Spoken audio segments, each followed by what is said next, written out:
Public Works to order on April 29th, 2021. As chair of the Board of Public Works, I find that due to the state of emergency declared by the governor as a result of the COVID-19 pandemic, and in accordance with the governor's emergency order number 12 pursuant to Executive Order 2020-04, this public body is authorized to meet electronically. Please note that there is no physical location to observe and listen contemporaneously to this meeting, which was authorized pursuant to the governor's emergency order. However, in accordance with the emergency order, I am confirming that we are first providing public access to the meeting by telephone, with additional access possibilities by video or other electronic means. We are utilizing Zoom through the city's IT department for the electronic meeting. To access Zoom, please refer to the agenda or to the city's website for the meeting link. To join by phone, dial 1-929-436-2866. The meeting ID is 997-9112-7245, and the password is 045518. The public may also view this meeting on Comcast Channel 16. We are also providing public notice of the necessary information for accessing the meeting. We previously gave notice to the public of the necessary information for accessing the meeting through public postings. Instructions have also been provided on the City of Nashua's website at www.nashua.nh.gov and publicly noticed at City Hall and at Department of Public Works Administration Building at 9 Riverside Drive. We further are providing a mechanism for the public to alert the public body during the meeting if there are problems with access. If anybody has a problem accessing the meeting via phone or channel 16, please call 603-821-2049 and they will help you connect. And we will adjourn the meeting if the public is unable to access the meeting. In the event that the public is unable to access the meeting via the phone number that I've already mentioned, the meeting will be adjourned and rescheduled. Please note that all votes that are taken during the meeting shall be done by roll call. Let's start the meeting by taking a roll call attendance. When each member states their presence, please state why you are not physically present for the meeting and state whether there is anyone in the room with you during the meeting, this being required by the right to know law. Would you please call the roll? Commissioner Cheese? Hi, I'm present. I'm at home in my office alone. I'm attending remotely due to the governor's order and the current pandemic. Commissioner Pappas? I'm here. I'm at home in a room by myself, and I am at home instead of at City Hall due to the pandemic. Thank you. Commissioner Moriarty? Yes, I'm present. I'm in my office by myself. I'm attending remotely due to the coronavirus pandemic. Commissioner Shoneman? I'm here. I'm attending remotely due to the governor's emergency order, and I'm alone in this room in my house. Mayor? And I am present. I'm attending remotely because of the pandemic, and I am alone in the room. All right, we will go to the first item, which is a motion to approve the agenda. Commissioner Moriarty. Yes, I move to approve the agenda as presented. Is there any discussion? Please call the roll. Commissioner Cheese? Yes. Commissioner Pappas? Yes? Commissioner Moriarty? Yes. Commissioner Shoneman? Yes. Mayor Donches? Yes. Motion passes. Next item is the approval of the minutes from the last meeting. Commissioner Tease. Hi, I move to approve the minutes of the Board of Public Works meeting of March 25th, 2021. Any discussion? Questions, corrections? Please call the roll. Commissioner Tease? Yes. Commissioner Pappas? Yes. Commissioner Moriarty? Yes. Commissioner Shoneman? Yes. Mayor Donches? Yes, and the motion passes. Next, we have public comment. Is there any member of the public who would like to address the board?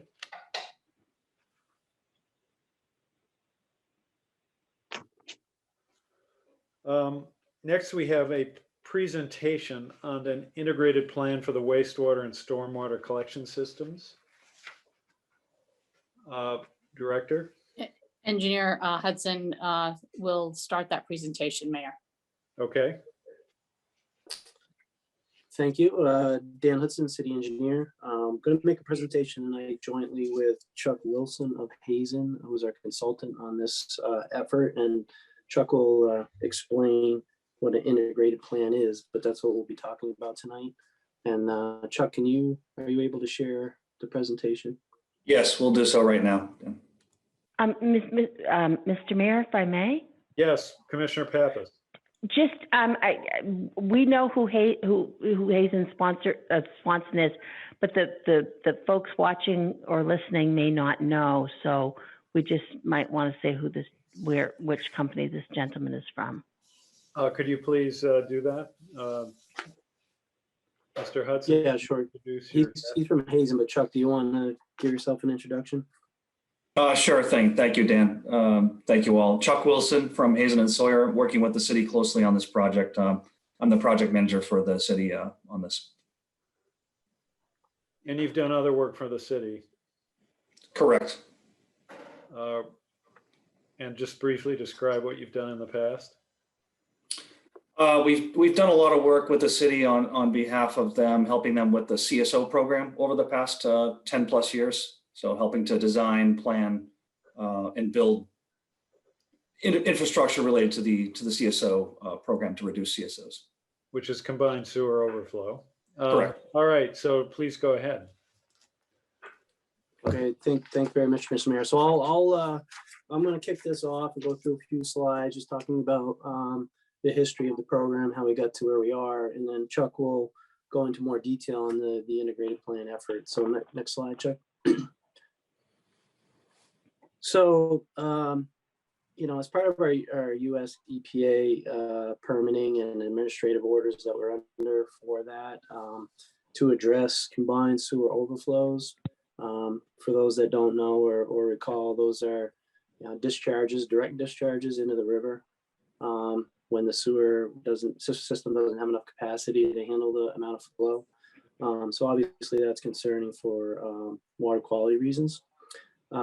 So in 1998, the city engaged in a long-term control plan, aimed at addressing those.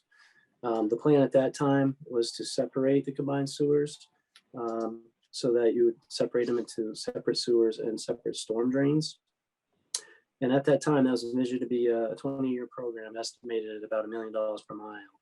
And we have about 100 miles of combined system. So that, you can do the math, that equates to a couple $100 million. But when we started doing that work, we found out that the actual costs we were incurring were about $2.5 million a mile. So that was going to, far exceed what was the original projection. Actually, I misspoke on the original. The original would be $100 million. So in 2003, we developed a long-term control plan. It was a 15-year program, and the approach was changed from fully separating to a hold and treat scenario where we, provide capacity to hold surges during storms, and then provide a level of treatment before discharging those. Next slide. The CSO programs are completed over that 15 years were extensive. We developed a wet weather flow treatment facility, 60 million gallon a day capacity down at the wastewater treatment plant. We completed other CSO regulators to control flow, keep more of it in the system. Developed a drop over structure, again, to capture more flow in the main system. And then there's some other facilities. We have a screening and disinfection facility of 91 million gallons a day capacity over in the Bridge Street area. And then we did separate some sewers. So that the map on the right just kind of shows all those various projects. Next slide. So we completed that program. As I noted, that was a 15-year program, and the city, followed through on the commitments made under that program and completed it. So in 2016, we notified EPA that we had completed that, and that kind of engaged discussion on what the next steps would be. In 2019, the city proposed that we do an integrated plan within the framework established by EPA. And that's to develop a comprehensive and integrated approach to meet the city's wastewater and stormwater obligations to improve water quality. So that, it looks at all your systems, all your programs, and tries to come up with a coordinated system to meet those water quality goals. And in 2019, we contracted Hazen to help us with that, which brings us to tonight. And Chuck can take it from here and explain what that is. And at the end, we'll take questions. Okay, great. Go ahead, Chuck. Great. So just briefly, for those that might not be familiar, what an integrated plan is, Dan used the term a few times. It's essentially, it's like that we do to evaluate CSO controls, but it takes into account much more. It's more holistic, it's more all-encompassing, and it allows you to rank and prioritize infrastructure projects that take into account other things like stormwater, like maintenance, like everyday nuts and bolts projects to keep the system running. And so what it does is it moves away from just looking at CSO and just looking at water quality, and it allows you to look more broadly at your system and your needs and more smartly spend investment in the infrastructure. And it takes into account what's important to Nashville, what's important to the city, not just what's important to environmental advocates or EPA. So it's a better tool, a better way to plan infrastructure needs. So just a quick update on the progress in this integrated plan that we're working with the city to develop. We're well along. There's about a couple months left in the process. We've done a lot of work so far. We established the framework for the integrated plan, setting it up. We looked at updating the city's hydraulic model, which is a presentation of the sewer system to evaluate how it performs during storm events. Some calculations are used to kind of represent how much CSO is projected to discharge on a typical year.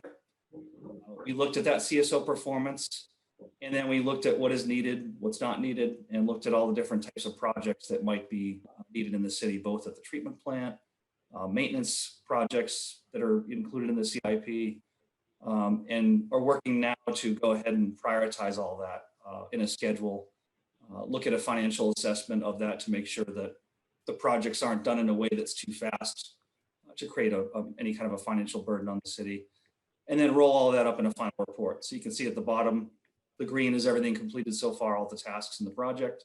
The yellow is what's next to be done. Like I said, we're a couple months away from submitting a report to EPA.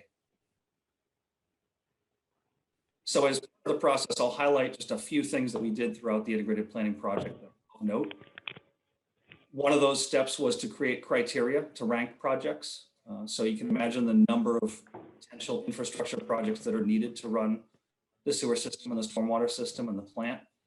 And so that we came up working closely with the city collaboratively to identify 11 criteria that would be used to rank each project against each other project. And that's a great way to prioritize things that are taking into account different folks' needs and different viewpoints. Staff from Nashville participated in this process of identifying the criteria. It was collaborative. A diverse mix of staff participated, from administrative to treatment plant, ops, engineering. So good cross-section of staff. And it covered the three main bases, like environmental criteria, economic criteria, and social criteria. So you might hear the term triple bottom line now and then, and it's kind of what this is all about. And then what we did was we worked with the city to rank the criteria. So when you're going to go ahead and prioritize a project, you need to kind of understand which criteria might be more important or have more weighting than another. So went through a process again with that diverse group of folks, ranked those criteria. And you can see here the graph on the bottom kind of shows how it all fell out.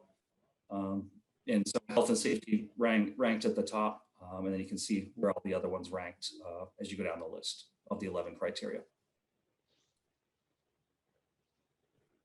And so, as I mentioned, that criteria gets used to prioritize projects. And so you might say, what are the different types of projects that might fall out of a program like this? And so we're showing some of those examples here in this list. Some improvements at the treatment facility that might be needed, maintenance, sewer infrastructure, sewer system improvements at the city's pump stations, some of the CSO facilities that Dan mentioned, will require maintenance from time to time.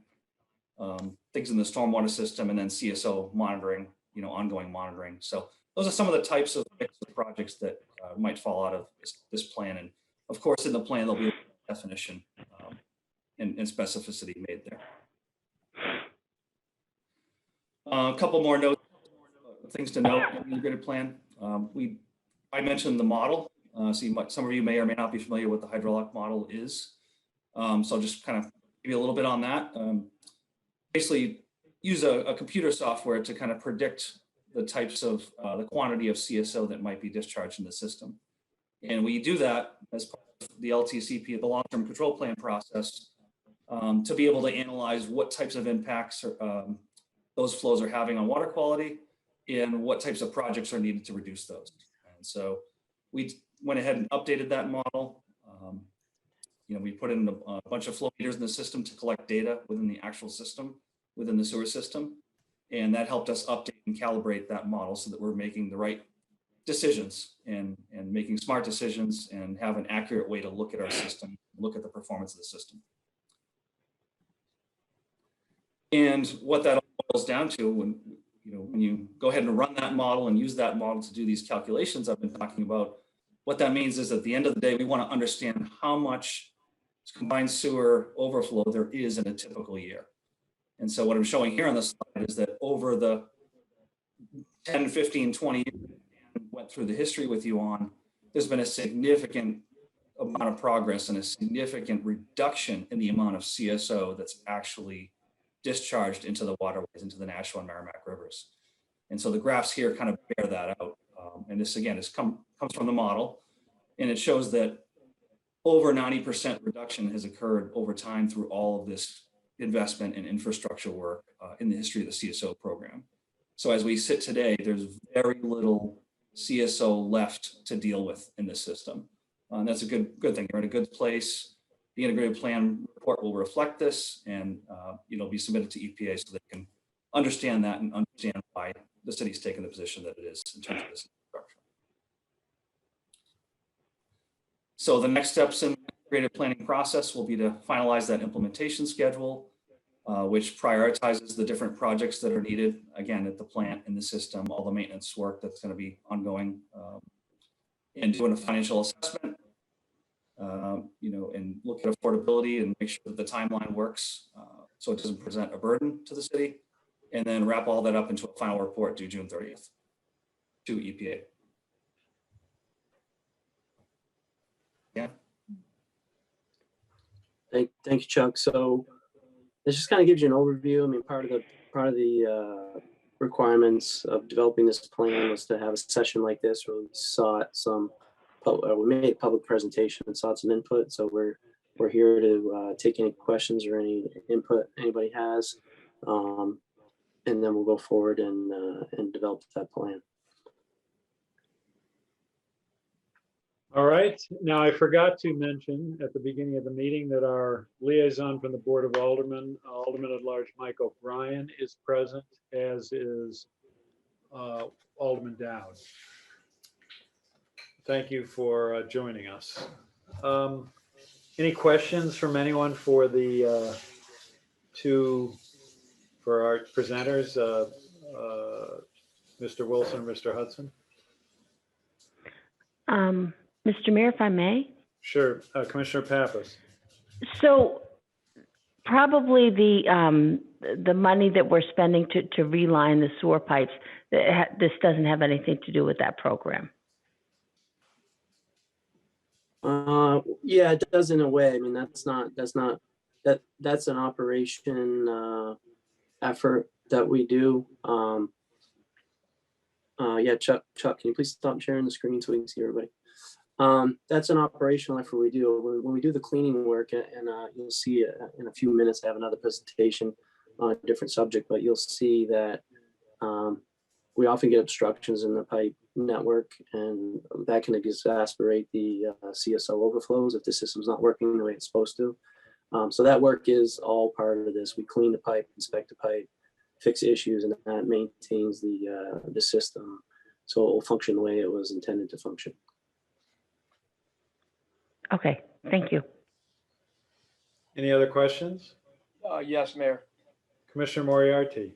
Yes, I was just wondering if the city has had any fines from the EPA over the past 5 years regarding the CSOs? I'm not aware of any. Are you, Director? No, we have not had any fines. Right. I know we've had, prescriptive letters and been under administrative orders that we shall do certain things, but no fines that we're aware of. Thank you so much. Anyone else? May I ask a question? Yes, Commissioner Shoneman. I just want to make sure that I understand the scope of what we're talking about. So a plan was made to, instead of separating the storm from the regular sewer, to make the catch and treat kind of model where, and that's what the wet weather facility was built for. And that's already been built and is operating. And all the flow regulators and all those things that went with it, the pumping stations and all that went into that, that's done. So those things are done. We are still working through the final, testing and operation. There's work we need to do in terms of monitoring those systems and adjusting as we go. But yeah, those systems are all up and operating. And we did do some separation in the beginning, like I said, and some as part of the 15-year work that we did. We did do some separations on Harbor Ave and other places.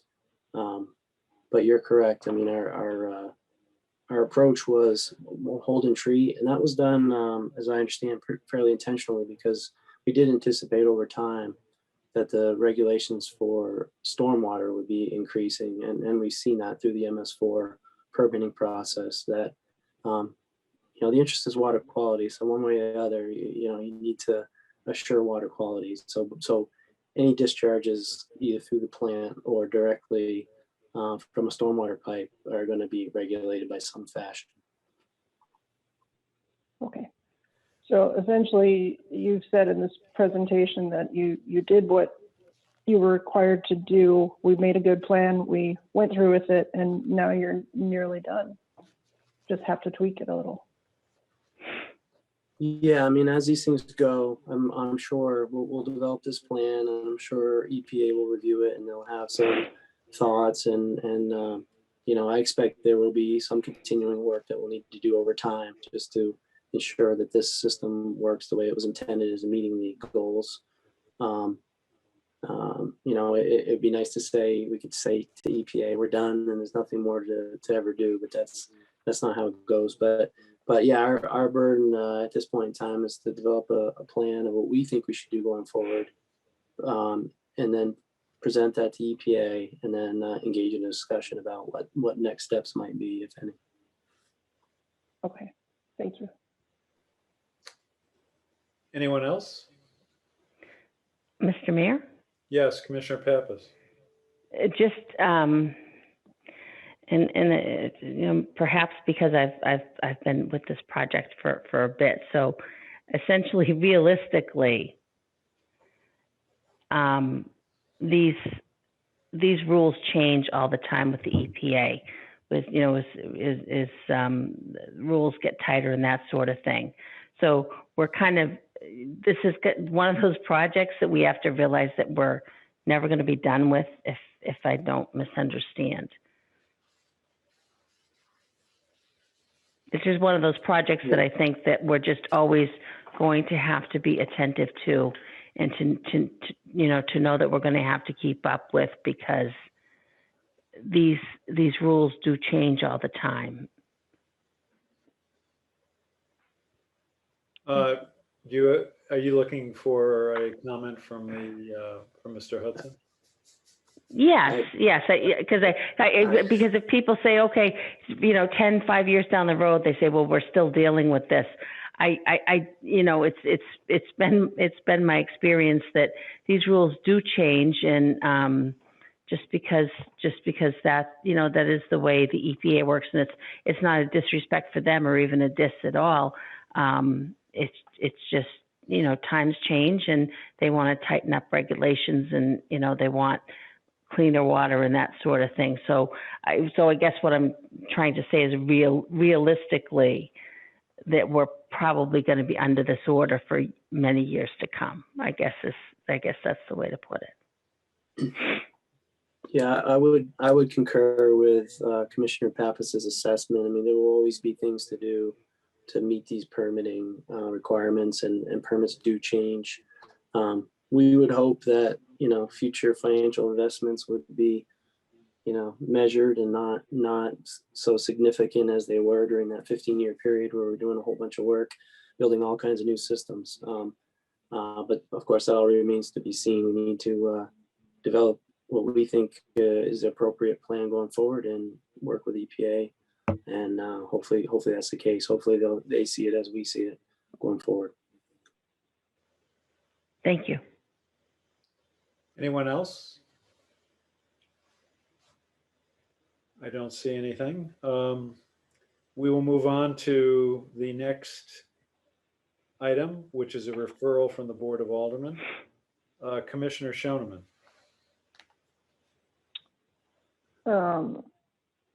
Could I ask one of the other commissioners to read this? I'm not sure of the proper way to read this. And I think I skipped Commissioner Tease anyway, so I'm sorry. Commissioner Tease. No, you didn't skip me at all. I was second, but I'm happy to read. Oh, okay, sorry. I'm going to try to read it because I'm kind of in the same boat as Commissioner Shoneman. So number 4, Board of Aldermen referrals. I am moving for positive referral, authorizing the mayor of resolution R21-127, authorizing the mayor and city treasurer to issue bond not to exceed the amount of $5,408,000 for the fiscal year 2021 city sewers infrastructure program.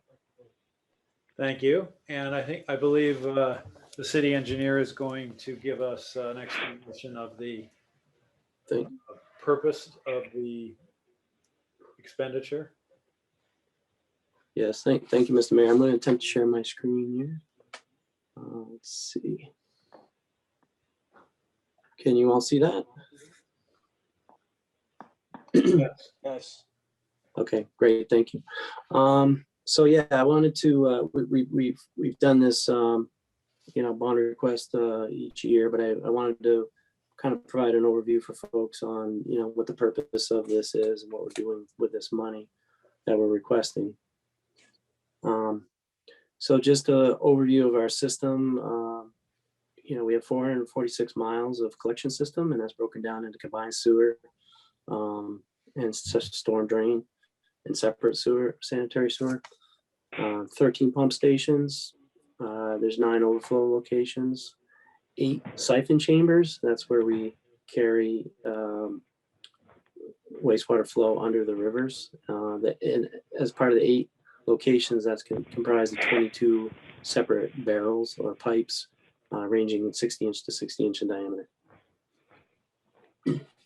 So our collection system started in the 1860s when the first sewers were installed.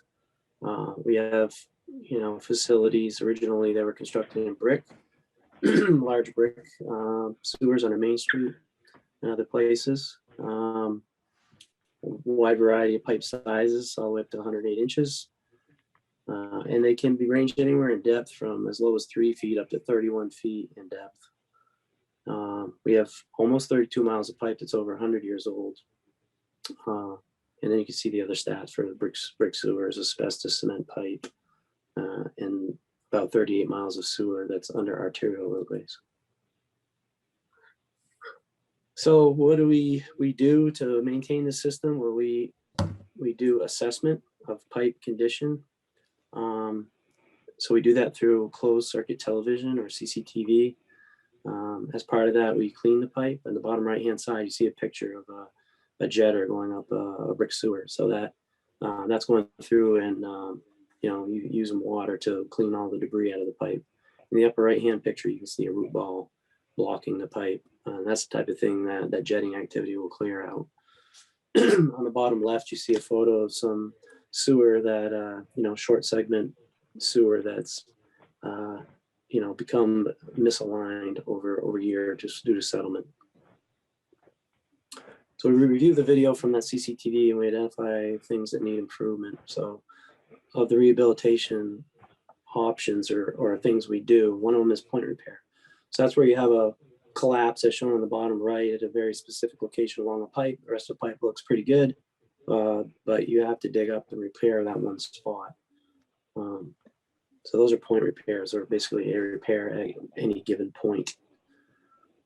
Other things, cure in place pipe lining, or CIPP. You've heard a lot about that. We're doing a lot of that because we find that very cost competitive. It's about 20 times cheaper to do that than it is to dig up and replace a pipe. So you can see a picture on the bottom left of a pipe before lining, and then after lining, much smoother to provide that proper carrying function. In the upper right hand, you see a picture of a manhole that's being epoxy lined. So that's a spray on epoxy liner. And that just seals up the structure, seals up any cracks to eliminate any intrusion of water. These are some of the problems that we run into. On the upper left, there's another root situation, and then on the right is after that's been removed and the pipeline. Bottom left and bottom right are other issues, debris, blockage, cracking, things like that. So sometimes we can't line pipes because they're just too structurally damaged. So in that case, we need to actually replace them. And we, in the bottom center there, you can see them digging up and replacing a line with a new PVC pipe, smooth lined. That's the current technology. But you can obviously see, like in the bottom right, pipes where we have debris and other issues with, they don't provide the function that they're intended to provide. It goes along with that previous presentation. We need to keep these pipes clean and operating the way they're supposed to. Just for context, I show the sewer budget over the last 10 years. And back in 2017, the city made a conscious effort to increase the funding to try to do a little catch up on some of these systems. We have pipes we're looking in that we haven't looked in a very long time, or maybe ever. And it's important to do that. As part of that CCTV work and CIPP work, we're prioritizing which pipes we look at, starting on the oldest, the most likely for failure, working our way through the system to the newer pipes. So that work's continuing. And the budget over the last couple of years has been in the $5 million range, indexed a little bit each year for inflation, and that's what's proposed again. Here's some stats of what we've accomplished. So you can see the numbers of feet of replacement, and you'll know lately that's gone down, and that's because we're really trying to prioritize doing that lining work. When we first started doing the lining work, we did quite a bit of it, and that continues, and we're trying to prioritize that. But as of late, we have, as we get into the newer pipes, we've seen less lining need. So that's a good thing. Eventually we'll get through the whole system. We're looking at the whole system and addressing the major issues, and then we'll be in a good position for continued maintenance over time. The picture on the right here is just full replacement, replacing structure as well as the piping network that connects it. So with that, I'd be happy to address any questions.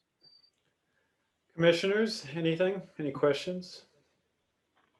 Thoughts? Mayor, I would just say that was an excellent presentation by our engineer. Thank you. Thank you. I concur. Thank you very much, Mr. Hudson. And Mr. Commissioner Mayor, Pat? if I may. Yeah, go ahead. So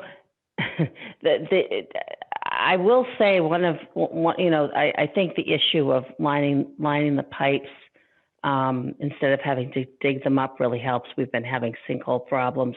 And with the amount of money that we have wisely spent on paving, I think dealing with the source is a very bright thing to do, because if your sewer infrastructure, you have a brand new road and then there's a sinkhole and the road collapses, and it really will bring that project back many years.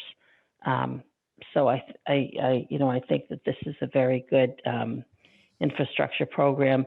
It's not a fun thing to invest money on, and nobody can see anything shiny and new, but I think it's certainly necessary, and I think that it's money wisely spent. Thank you. Thank you, Commissioner Pappas. Anyone else? Alderman Dowd. I just want to state that this came before budget this week and received a positive recommendation to the full board. Okay, you're speaking of the budget, the budget committee of the Board of Aldermen. Right. Recommend else? So the motion is to recommend passage of this, recommend to the Board of Aldermen passage of the proposed bond issue. Could you please call the roll? Commissioner Tease, Yes. Commissioner Pappas, Yes. Commissioner Moriarty, Yes. Commissioner Shoneman, Yes. Mayor Donches. Yes, and the motion passes. We're next on to the Solid Waste Department. Item A, Commissioner Pappas.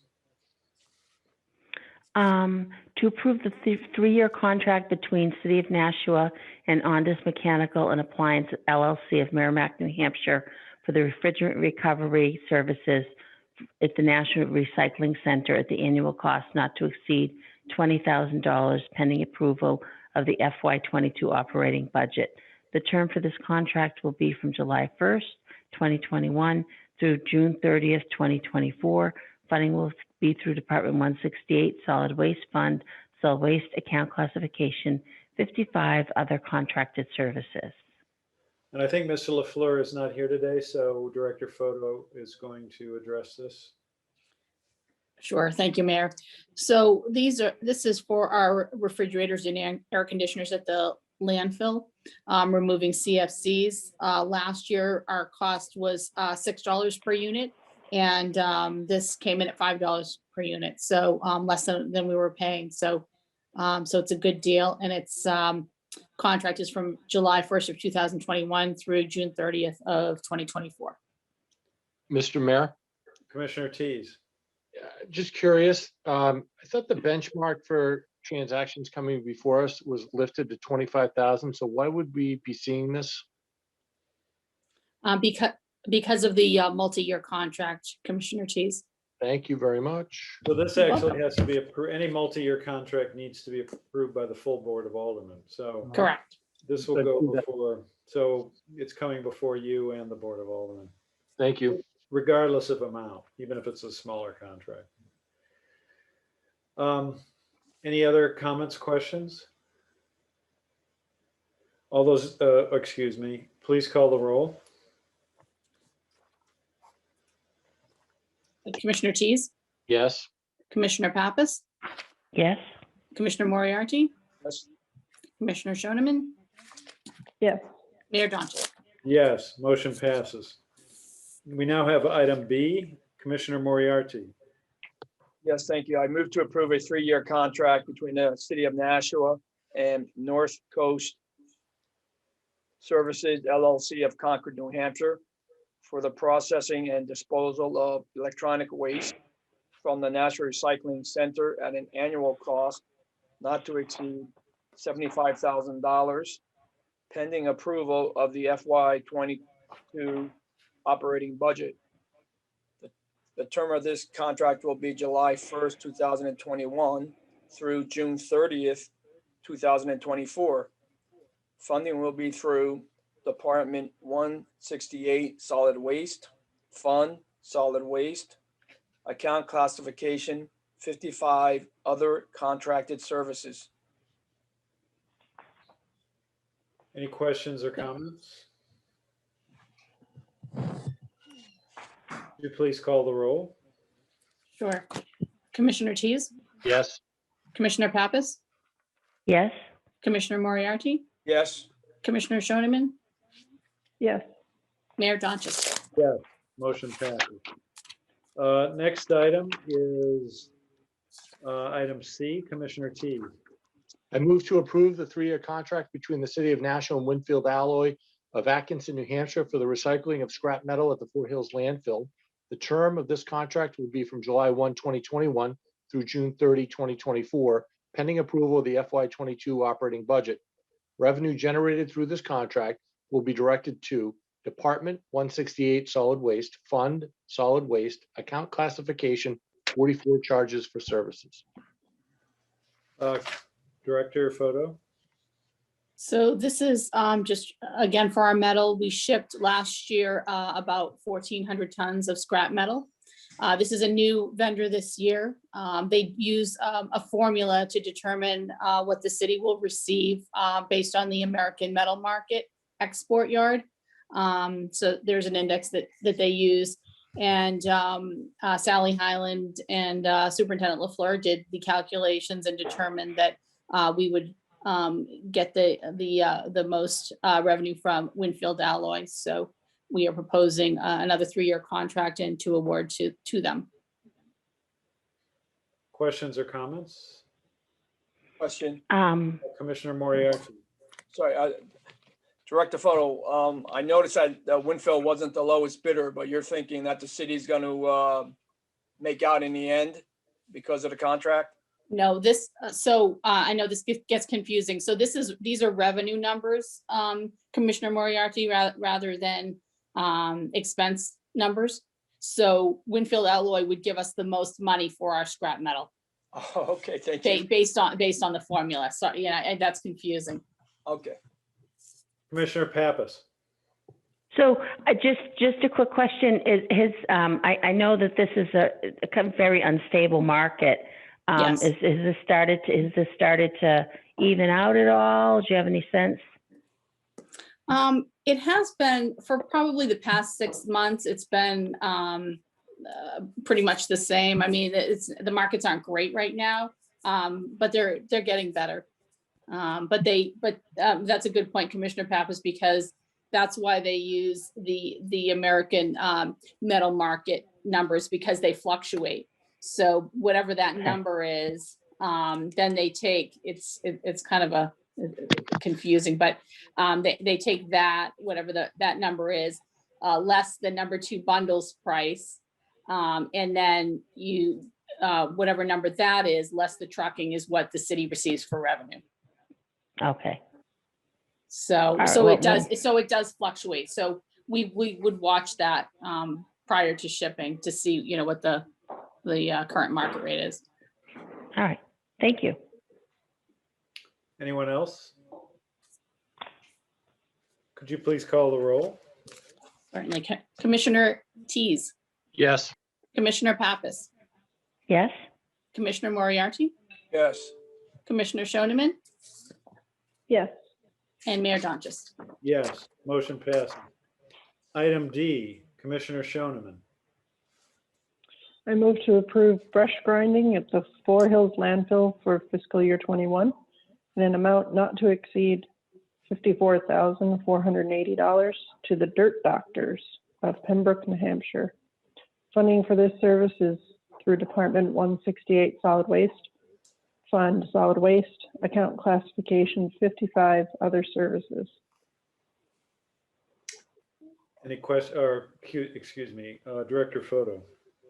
So this is, we actually received more brush than normal. And that's, I think, partly because of the pandemic and people were home cleaning up. So this is really a one-time deal to remove all of the brush at the landfill, which will take about 12 days to complete. And then the breakdown is about $4,500 per day and a mobilization fee of $600. Dirt Doctors has, we've worked with them in the past. They've done a good job for us. So we do recommend, they were the low bidder, and so we recommend awarding to them. Anybody? Could you please call the roll? Commissioner Tease, Yes.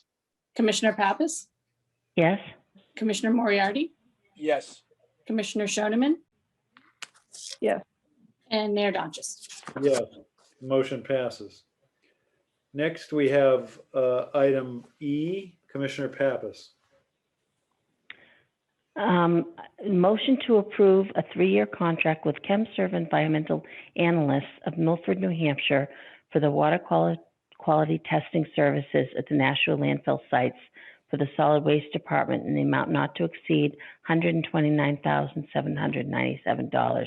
Funding will be through Department 168, Solid Waste Fund, Solid Waste Account Classification 53, Professional and Technical Services. Director Photo. So this is for all of the water sampling for all of our wells at Fort Hills, Shady Lane, Lincoln Park, Old Nashua, Landfill, and Roussel. And we, at Fort Hills, we sample twice a year, and all the others once a year. Shady Lane in November, the others in October. So that's what this is for. We have used chemserv a lot in the past. They've done a good job for us. They actually we also work with them at our wastewater treatment plant. Anybody have questions or comments?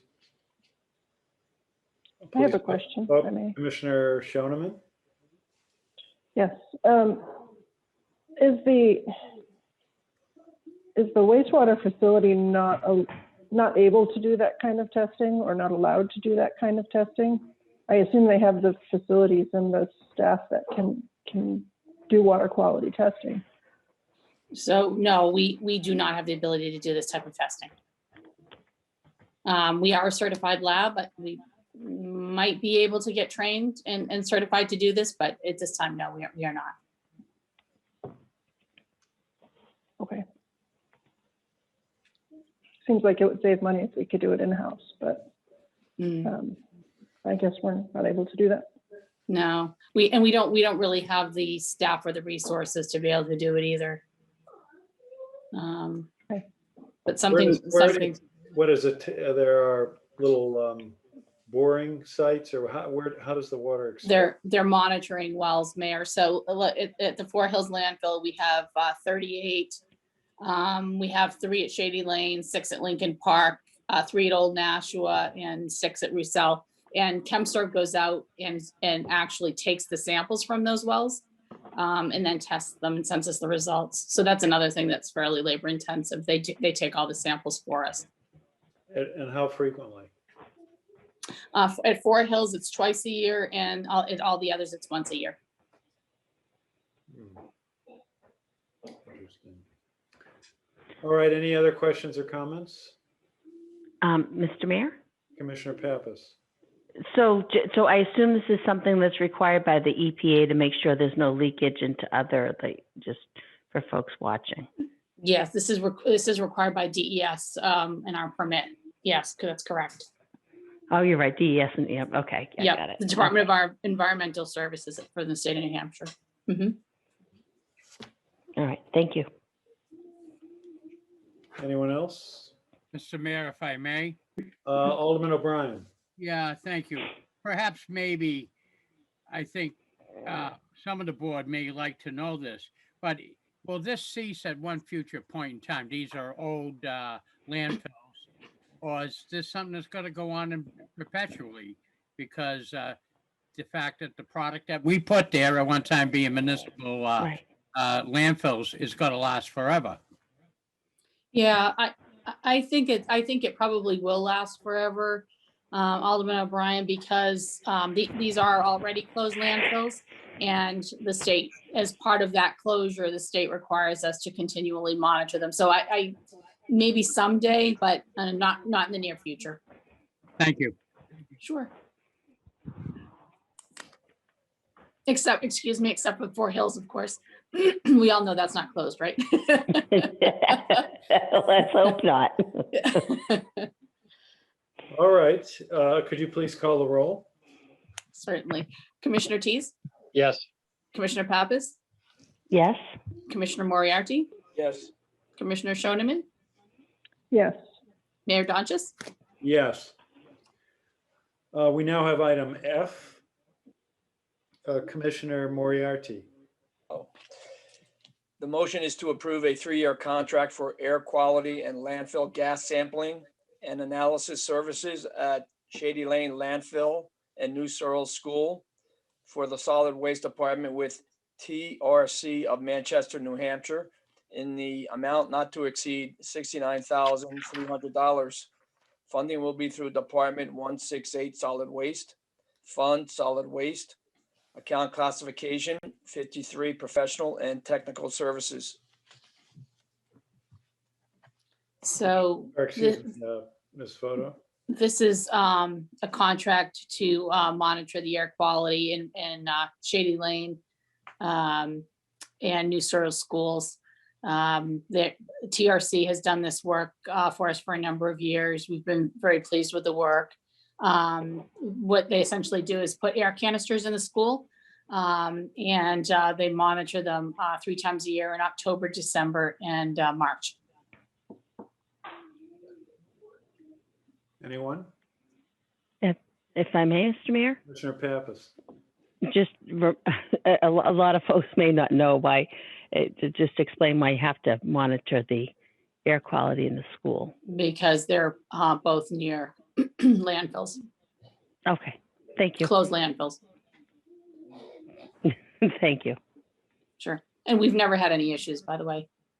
So there's great. minimal gas left, but we're still required to, there's minimal gas coming from the landfills, but we're still required to monitor. That's a good thing.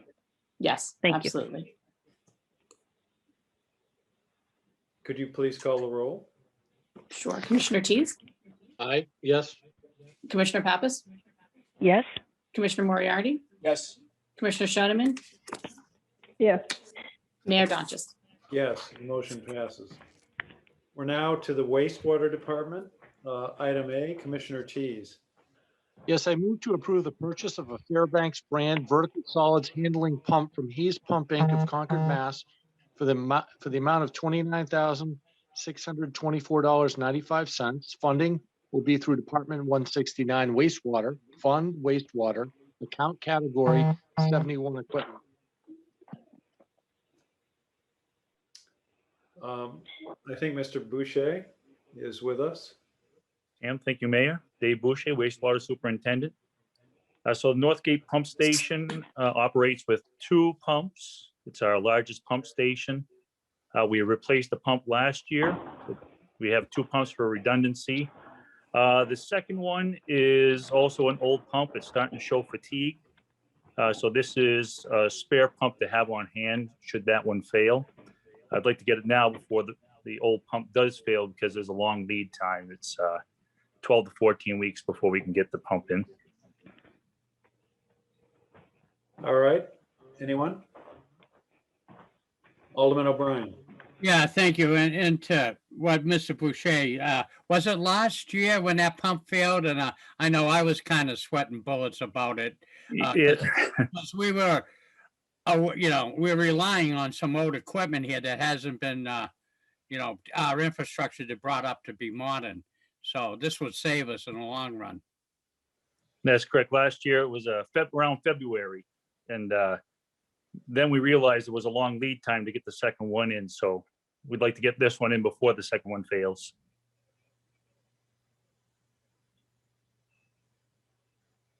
Anyone else? Could you please call the roll?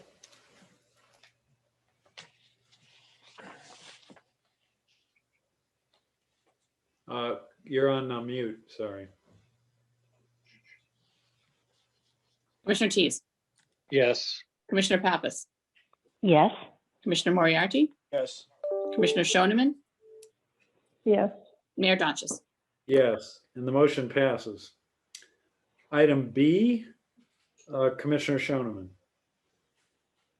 I move to approve change order 2 to the pump station upgrades Phase 1 contract with the Police Corporation of Dracut, Mass.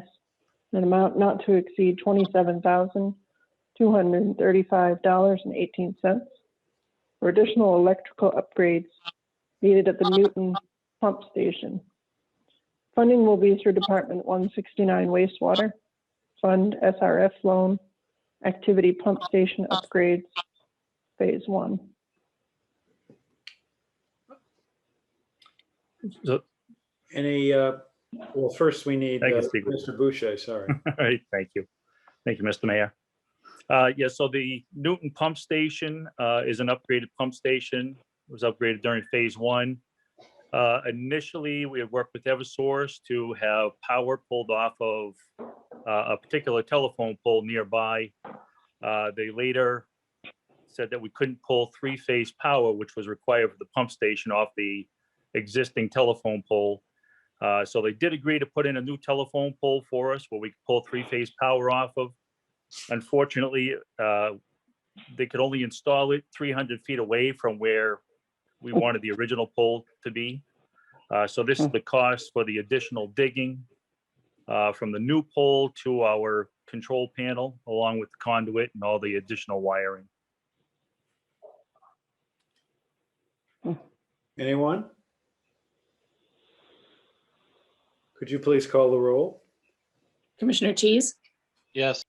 Commissioner Pappas, Yes. Commissioner Moriarty, Yes. Commissioner Shoneman, Yes, Mayor Donches. Yes, the motion passes. We now are to the engineering department. Item A, Commissioner Pappas. A motion to approve residential and commercial wastewater service permits and fees is submitted. This is routine, so I don't think this requires additional I explanation. guess accept and place on file. Well, the motion is to approve. I was just saying, we probably don't need Okay. the engineer to explain it. But does anybody have any specific questions or comments? Could you please call the roll? Commissioner Tease, Yes. Commissioner Pappas, Yes. Commissioner Moriarty, Yes. Commissioner Shoneman, yes, Mayor Donches. Yes, motion passes. We now have item B, Commissioner Moriarty. Yes, I move to approve the following poll license petitions. PSNH number 21-1527, PSNH number 21-1566, PSNH number 21-1567, PSNH number 21-1568, and PSNH number 21-1565. All right. Any questions on any of this? Could you please call the roll? Commissioner Tease, Yes. Commissioner Pappas, Yes. Commissioner Moriarty, Yes. Commissioner Shoneman, yes, Mayor Donches. Yes, the motion passes. Item C, Commissioner Tease. I move to approve a wayfinding sign package leading from exit 4 northbound to Boston Billiards along Northeastern Boulevard with stipulations. Now, I think the city engineer is going to address this, but Alderman Dowd may also wish to speak to it. Thank you, Mr. Mayor. Dan Hudson, city engineer. So yes, this comes from, I believe, one of Alderman Dowd's constituents, but it's signage to be placed in the right of way, the city right of way, in conjunction with signage that they're doing with the DOT under the DOT's program. If you get off an exit ramp, there's a sign, but then you need to continue from there into the business. So that's what this is. We've suggested that this be approved with a few stipulations. just related to that's the fact that this goes along with the DOT's sign permitting process and that sort of thing. So those are included in the memo. So that's, yeah, maybe Alderman Dow would like to expound on it. Alderman Dowd? Yes, actually, it's not a constituent. I guess everybody in the city of Nashua is a constituent, really, but yeah, I was involved in the only other sign that we've ever done like this is about 8 years ago, which is still there, the 110 Grill and Residence Inn, which is in exit in Ward 2. And we've never had any issues with it.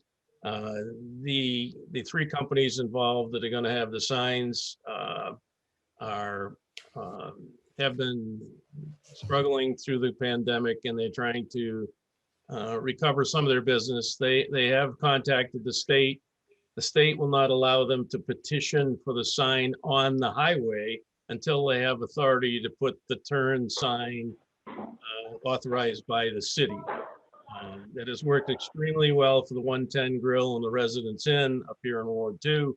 And I would ask that you give this positive consideration and all the stipulations will be met. Questions or comments from the commissioners? Mr. Mayor? Commissioner Pappas?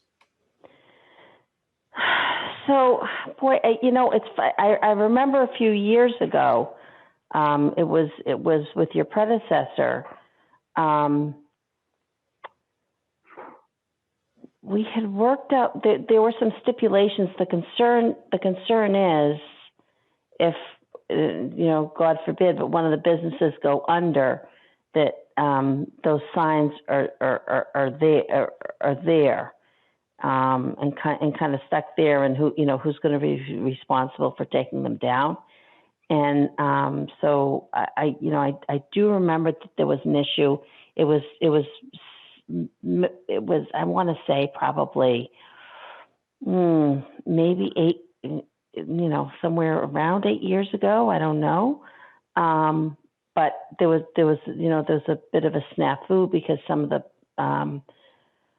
businesses went under, and as I said, I don't want, you certainly don't wish that on any businesses. And then the other issue is, the city attorney or no one from that office is here. But I thought that some of the signage that the planning board has to weigh in on, maybe it's just those electronic signs. So those are my two questions / comments. Thank you. Alderman Dowd. Yes, the companies that put the signs up are responsible for obviously paying for them, installing them, and maintaining them. Neither one of the companies up in Ward 2 have gone out of business in the 8 years, and I think the three companies involved in South Nashua would not be going out of business anytime soon. They've survived the pandemic. If they've survived that, they probably be in good shape. And they are responsible if they were to leave to fix the signs. The signs are wood. They're not that big and they're not that difficult to maintain. So I think all the concerns have been addressed, and legal's been aware, and there's no issues from legal. So, Mr. Mayor, if I may. Yes, please. So legal has essentially said that we have the authority to do this, and we won't be stepping on the planning board's feet. No. Thank you. Anyone else? Could you please call the roll? Jan, did you have something you wanted to add? Yeah, just one thing.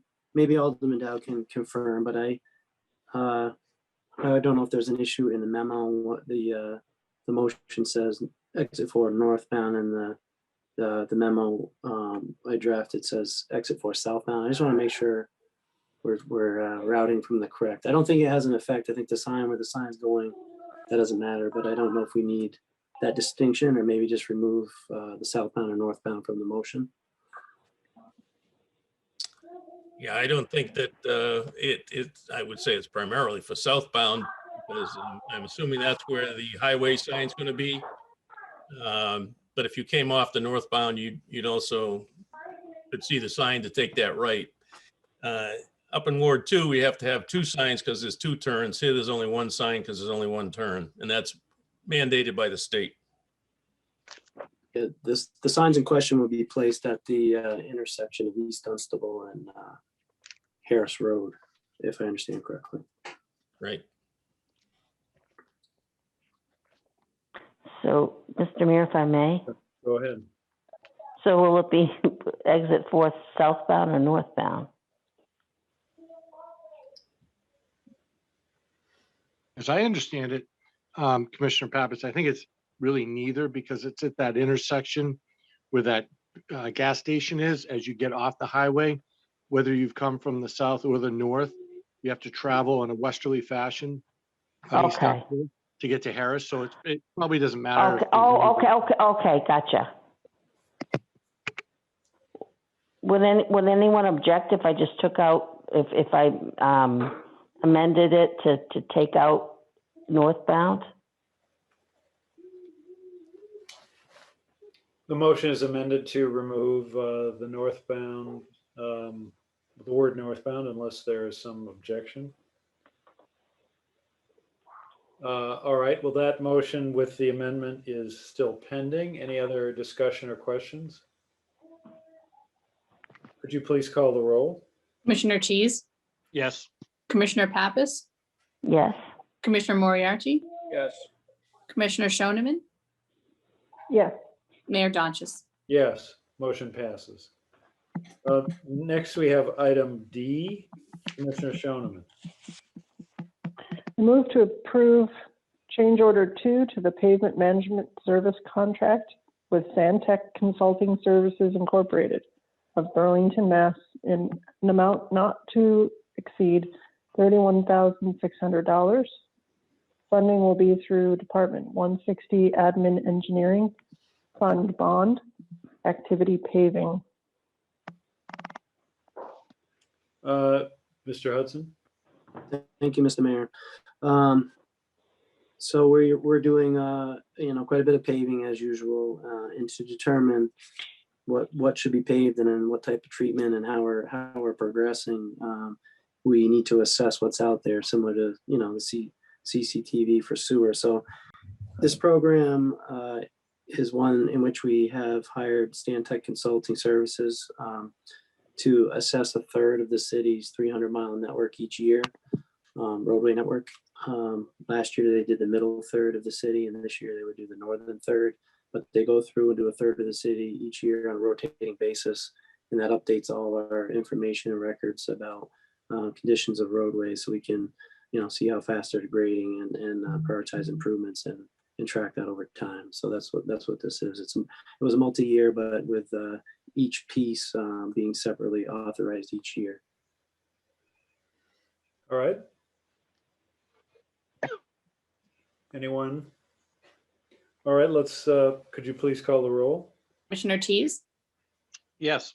Commissioner Pappas, Yes. Commissioner Moriarty, Yes. Commissioner Shoneman, Yes, Mayor Donches. Yes, and the motion passes.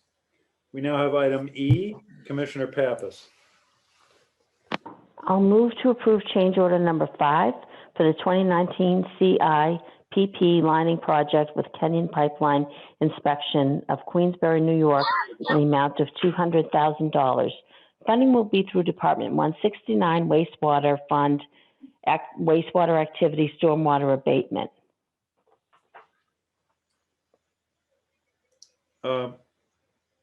Mr. Hudson? Yes, thank you, Mr. Mayor. Excuse me. So this Kenyon Pipeline in 2019 was selected to do our CIPP lining where they do the CCTV and CIPP.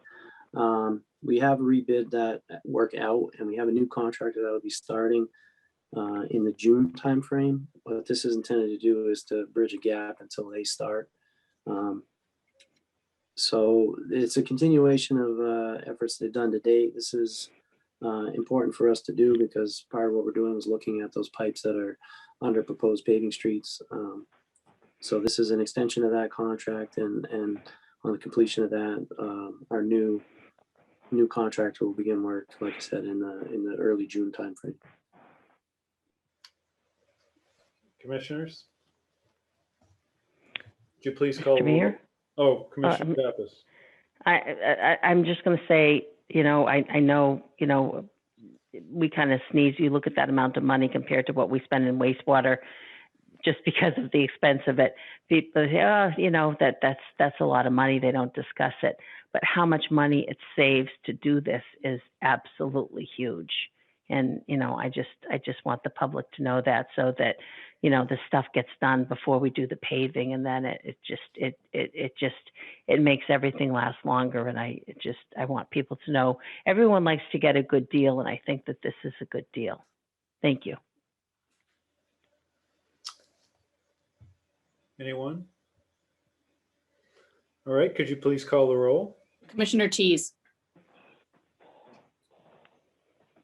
I'm coming. I couldn't get the mute button. Yes. Commissioner Pappas, Yes. Commissioner Moriarty, Yes. Commissioner Shoneman, Yes. and Mayor Donches. Yes, and the motion passes. Item F, Commissioner Moriarty. Move to approve a multi-year on-call engineering services contract with Hoyle Tanner and Associates, Inc. of Manchester, New Hampshire, and to further approve task order number 1 under that contract for structural investigations in an amount not to exceed $14,251. Funding will be through Department 160 Admin Engineering, Fund General, Account Category 53 Professional and Technical Services, $12,000, and Department 161 Streets, Fund Capital Activity Infrastructure Improvements, $2,251. Mr. Hudson? Thank you, Mr. Mayor. So this contract, like a previous item, is before you due to the multi-year nature, because currently it's a fairly small effort. But the engineering department and public works in general, at times we need outside engineering support due to project scope, urgency and need, or requirement for specific expertise. We put out a RFQ, and we selected Hoyle Tanner under that process as the most qualified to provide those types of services to us. So we're bringing this multi-year contract, intended to be a 3-year contract. And under that, our intent is to issue various task orders for items as they come up, as needs arise. And an initial task that we've identified is the need for support to evaluate some pedestrian bridges, as well as a couple of retaining walls. And so we've developed a task 1 and intend to issue that together with this multi-year agreement. And that's the request. All right, anybody comments or questions? Could you call the roll? Commissioner Tease, Yes. Commissioner Pappas, Yes. Commissioner Moriarty, Yes. Commissioner Shoneman, Yes. Mayor Donches. Yes, motion passes. Item G, Commissioner Tease. Yes, I move to approve the use of Main Street Traffic Corridor Fund to purchase an overhead 360-degree vehicle detection camera system for the Main Street, West Pearl Street, East Pearl Street intersection in the amount not to exceed $15,000.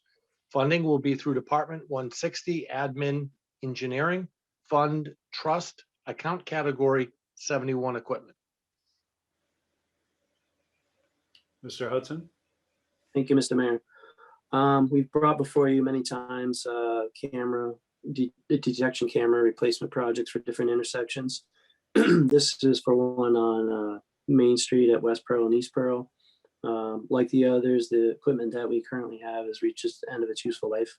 And these new cameras are superior technology, provide additional capabilities such as doing counts and enabling us to zoom into the intersection real time to see what's going on when we get a complaint. So that's what this is. We have just under $15,000 in the Main Street traffic corridor account. As part of the Performing Arts Center project, the signal control cabinet is being relocated at that intersection. And so what we have discussed is installing this camera together with that work under that project. So this money would be contributed to the construction company for that. And then the Performing Arts project will cover the balance of the cost of that camera. Camera is about $23,120. So, so about $8,000 would come from that project for that camera.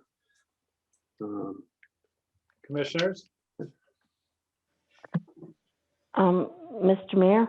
Yes, Commissioner Pappas. So I said with that explanation, do you mind repeating? Because I'm trying to figure out. So what's coming from? It just gets a little confusing when you mention when you mention several different accounts, and we only have $15,000 down here from the Department 160 Admin and Engineering Trust Fund. I think it was a two-way split, wasn't it? It was 15 from this account and then 8,000 from the Performing Arts Center project Yes, that's correct. for a total of 23.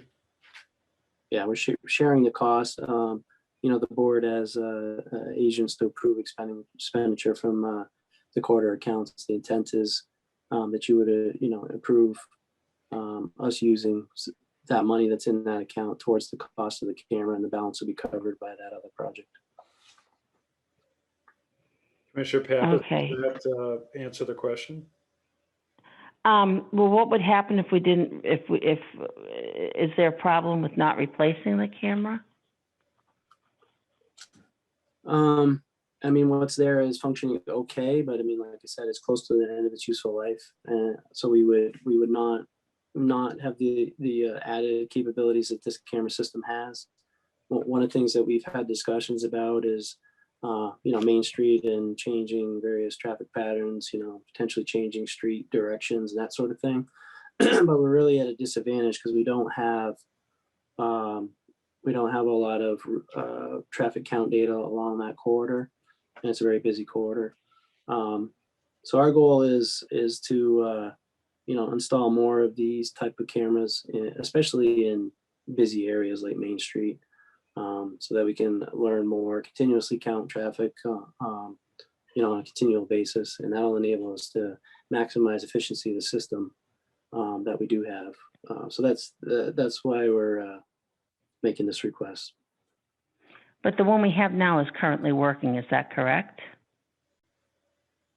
It is currently working. Yes. All right. Thank you. And what are the additional capabilities that this camera would provide, the replacement? So I think, as I noted, it enables us to continually count vehicles. So it sees every vehicle that goes to the intersection, and it's newer technology.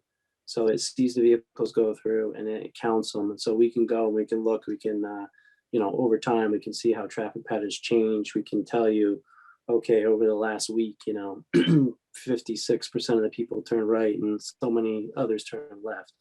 That type of information is what we need in order to be able to justify any changes.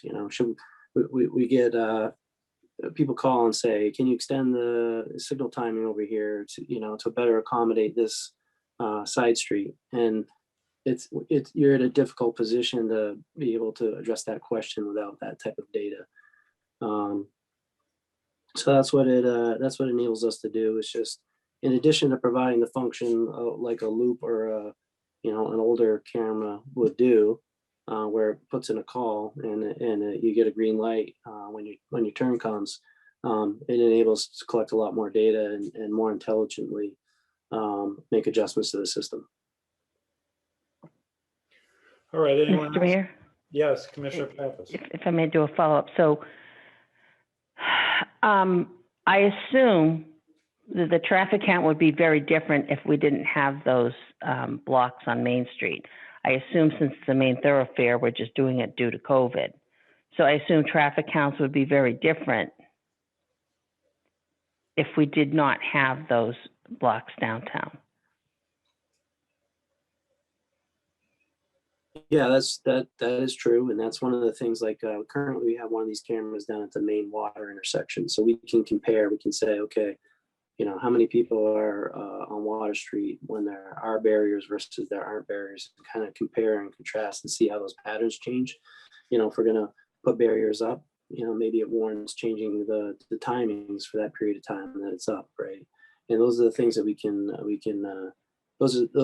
that's the information we need to be able to make those type of adjustments. So Right. this is, you know, would be another point on the corridor where we collect that kind of information, central to the corridor.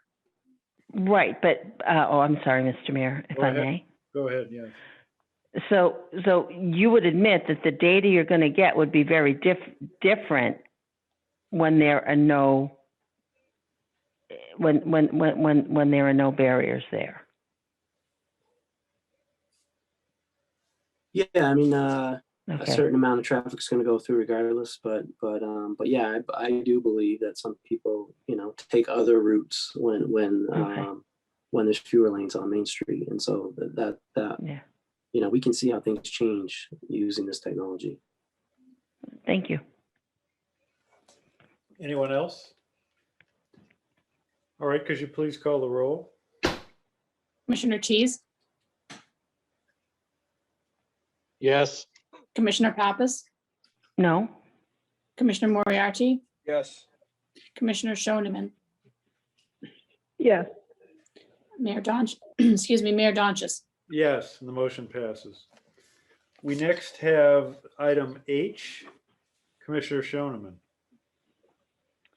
I move to consider a hardship request from Collingbrook Homes LLC to excavate in Jewel Lane to make utility connections for development of the property at 133 Amherst Street. Mr. Hudson. Thank you, Mr. Mayor. So this is a hardship request. It's another project approved by the planning board for work. The address for the property is 133 Amherst Street, but it abuts Amherst Street and Jewel Lane. And the cutting that's proposed for making utility connections, you know, sewer, water, gas, I believe, making those connections that's in Jewel Lane. Attached to the request is the hardship request is a letter describing that, and there's a diagram showing what the impact area would be. Per the moratorium requirements, they would make the trench restoration and do the milling for the additional 20 feet beyond. And I believe we have the owner or the developer here, and perhaps even the engineer to answer any questions the board may have, and or to make a you know, express what the hardship is. Does the owner or developer who apparently are present wish to speak to this? Yes, thank you, Mr. Mayor. My name is Chris Gaida with Fieldstone Land Consultants, and we're working with Collingbrook Homes on this condominium project that was approved. I'm in stead of Chad Brannon, who's the engineer on the project that couldn't be here tonight. So I just wanted to kind of briefly summarize the request. The sewer line for there's an existing home on the property also that the sewer line is tied into Amherst Street. And apparently that has been cameraed by the engineering department and found to be unsuitable to continued use. So in order to maintain that sewer line for that existing home, as well as tie in the new condominiums, we would have to go into Jewel Lane, which is, I would imagine, obviously preferable than going into Amherst Street. Realize that obviously the moratorium is still on this roadway, but given the timing and the need for this, I think it's a a fair request, and all the road improvements would obviously be done in accordance with city standards. And this would just allow them to connect and continue on and use the buildings instead of having to wait for a moratorium. All right. Anyone have questions or comments? Mr. Mayor, Commissioner Tease. I was wondering if perhaps we had an idea of how much additional tax revenue this new project will generate for the city versus what we're currently receiving in real estate taxes presently? Well, how many units, how many, is this 3 units? Yes, 3 units. And, well, we can only estimate, you know, the average, probably condo pays 6,000 to 7,000, I would say. Okay. Nope. So it's fair to say it may be 250% to 3 times what we're currently getting. I'm not sure what we're currently getting. I think this is a single family house though, currently, right? Yes, that's correct. So certainly the revenue would increase. Thank you. Anyone else? Mr. Mayor? Commissioner Pappas? So I've never asked the revenue question, but, you know,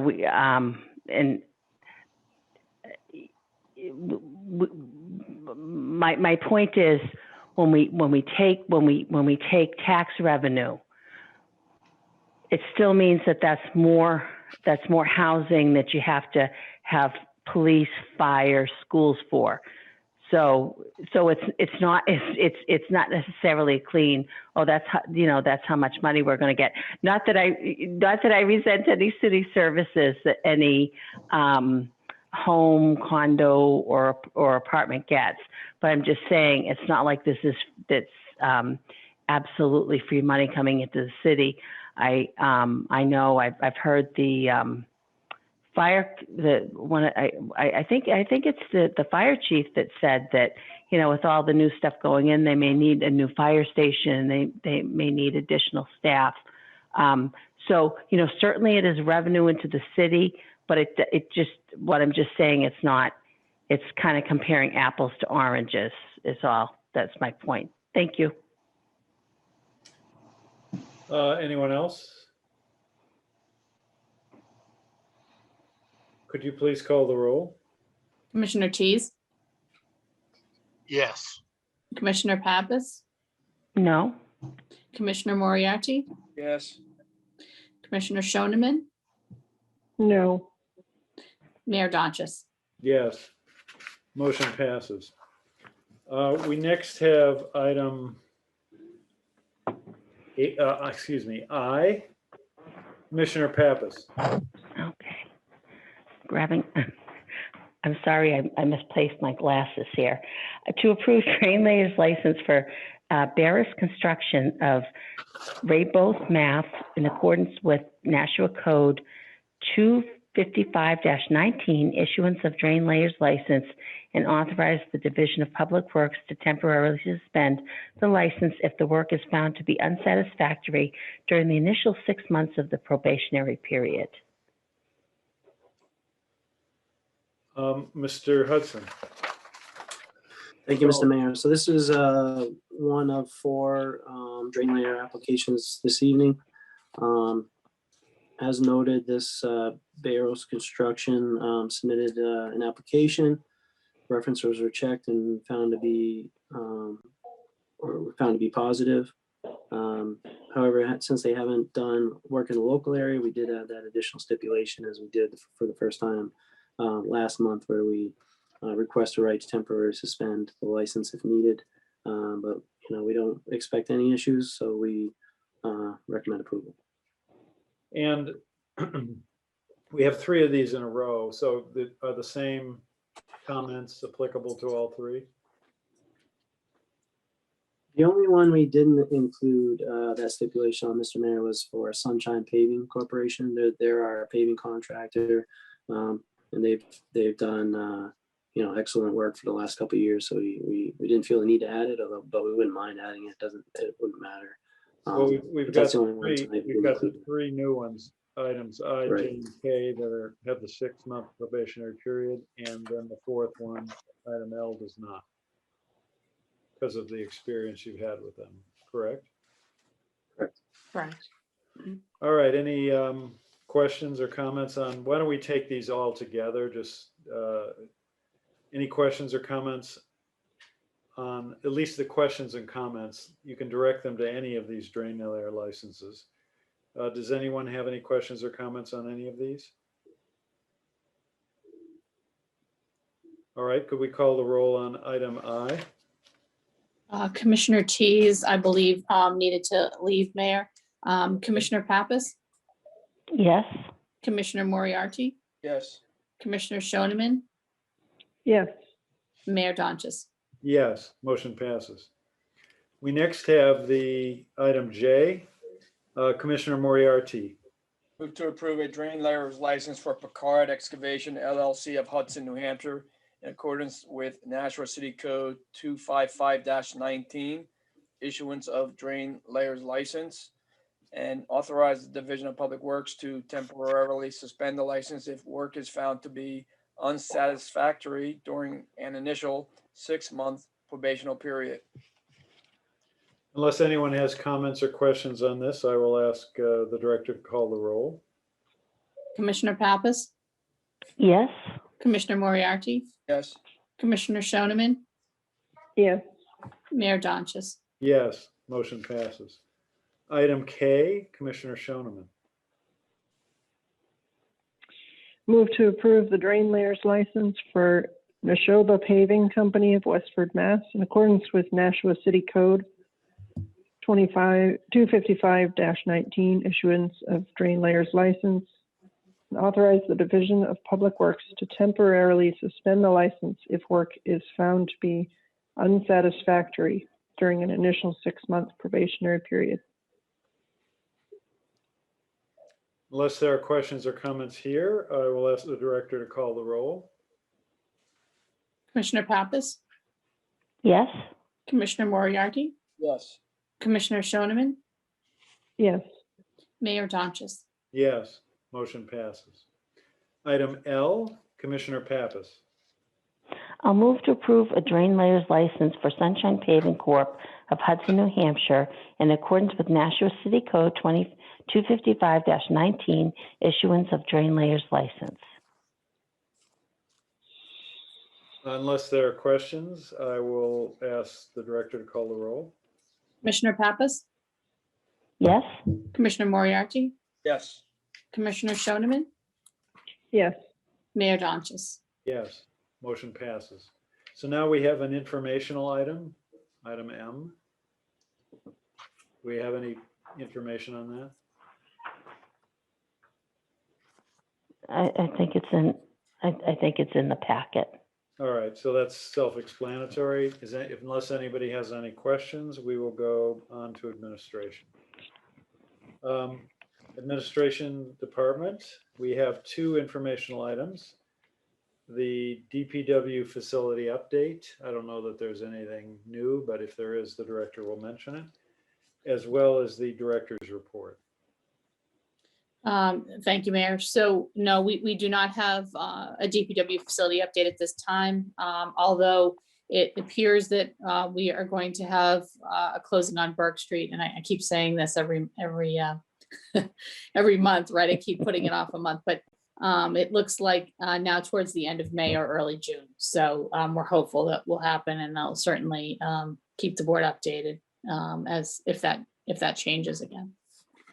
And I think, oops, Alderman Mayor, I O'Brien. think I'll just. Yeah, I got something fresh off the press for you. And talking to Director Cummings, we may be looking at May 12th, scheduling with the Infrastructure Committee on that purchase and sale agreement. So I hope Okay. everything will go through good. So I hope to see you there for that, you know. Absolutely. We're Thank kind of you. hoping to get this going. We're in building season, so we're hoping good things. No. Thank you, Alderman O'Brien, for that update. That's on my birthday. That's whose birthday?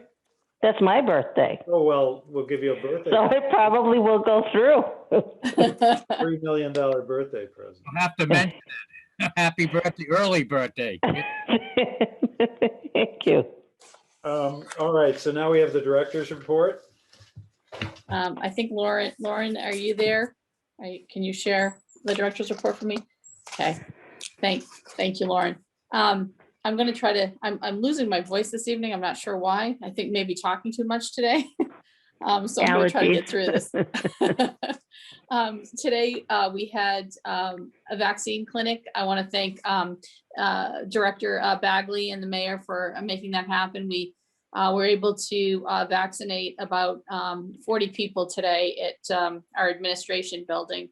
And this was their second this was their second everybody's second vaccine. So that was really great. We really appreciate them doing that.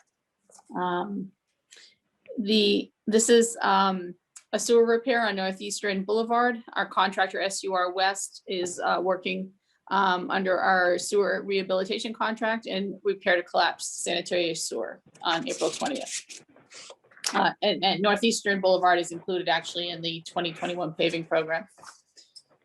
This is a picture of Newport Construction completed corrective paving for a drainage issue on Pell Avenue. This is one of the remaining punch list items from a past paving contract. We've with an earlier than normal start to spring, we've already painted all of our sports fields through the entire city. You can, here is a picture of the lines being put down on our fields at Main Dunstable Road. Holman Stadium's getting ready for field play. These are pictures, they're weeding and edging the warning track to allow for a safe transition and playing service. We have installed the dock at the Stella Stadium entrance to Mine Falls Park. So that's ready for the upcoming boating season. We celebrated Arbor Day, a much condensed version, but we did plant a beautiful dogwood tree at the Amherst Street Elementary School.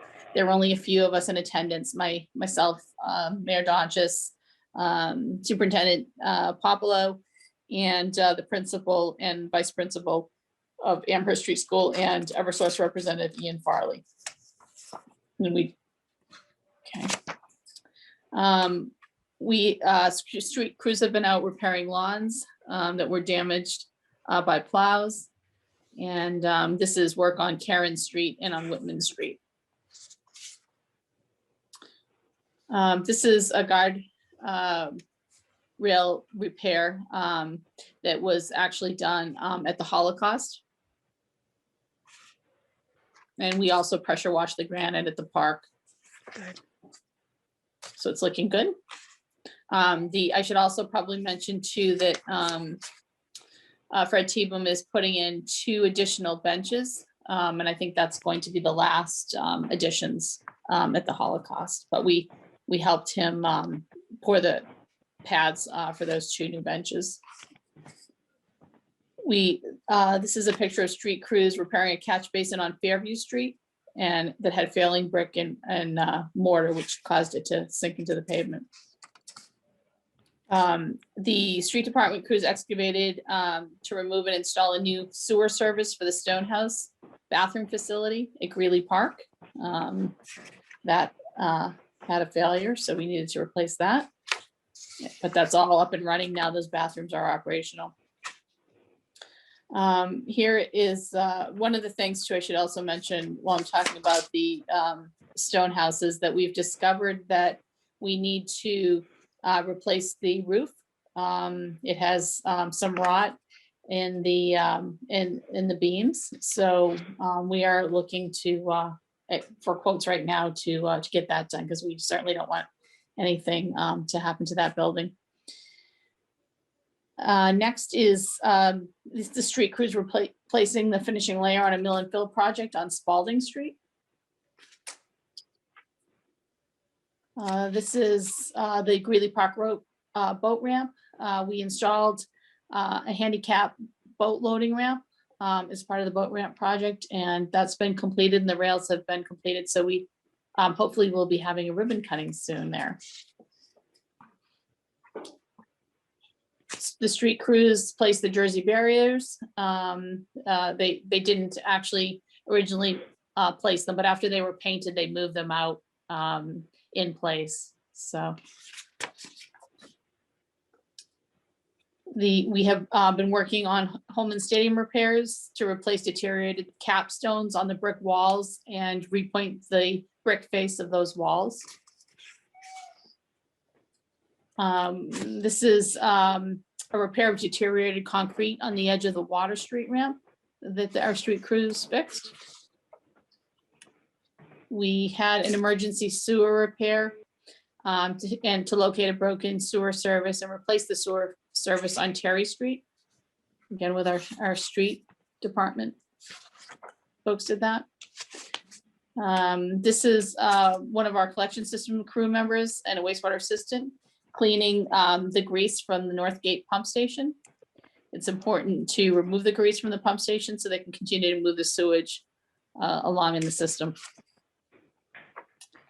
And we have been doing a lot of spring cleanup along the litter fence and along the hollow roads at the landfill. Once the snow melts, there's always a significant amount of cleanup to do. So we've been working at that and things really look good. So, and that's it, unless there are any questions. Anybody have questions for the director?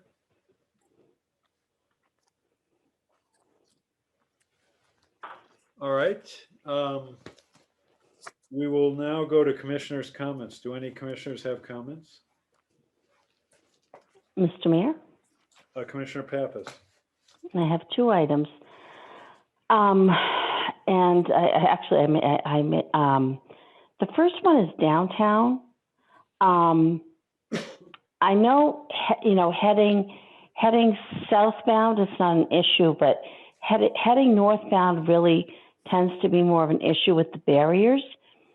And I think, people get upset with the traffic. That said, I think everyone, everyone certainly is supportive of wanting to have the restaurants last through the pandemic. And I think that everyone's very sensitive to that. But I think that if we might have a little bit of sensitivity for traffic and a couple of suggestions, it may be helpful. And again, I'm certainly not an engineer, and actually, I'm glad that that Alderman O'Brien is here, because I know he is at the head of the infrastructure committee meeting, or the committee. So two things. Number one, I know that my understanding, I shouldn't say I know. My understanding is that we added a bike lane downtown, and I guess my comment, I'm wondering if that's what the complaint I get about a white chain near Peddler's Daughter, because my suggestion would be, when it's that narrow of a road, that adding a bike lane may not be the most prudent way to go. But as I said, I'm not an engineer. So concerns I got from people, but by the Peddler's Daughter, there is some kind of a white chain. I may not be describing it well, but it's kind of attractive. It's attractive looking. They want to make it look attractive. But whatever is there, I think my guess is it's meant for a bike lane. So it prohibits people from going to the right lane so they can take a right onto Canal Street. The suggestion, again, it's just a suggestion, maybe to have engineering take a look at it. Maybe put off a bike lane until we don't have the barriers downtown. And the suggestion is if those white chains are removed, that it may allow more people to take a right onto Canal Street. The other issue I've actually raised a few years ago, and it's even become more important now that we have the barriers downtown. The other major issue at that intersection is that vehicles that are on Canal Street and taking a right onto Main Street, where you either take a left and you go onto Amherst Street, or you take you kind of bear right and you're onto Concord Street. The major issue is there's nothing that prohibits people from taking a right from Canal Street onto that area. So whether it's people, whether it's regular vehicles, it's terrible when trucks do that and they go ahead and they take their right from Canal Street, and then it blocks the intersection so people can't get through. So then I think that further backs up Main Street, and I think it's a real problem. So I don't know if I don't know what kind of research needs to be done by the engineering department, and I know it would have to go through Alderman O'Brien's committee, but a no right turn on red at that light should be placed there. I think it may help things.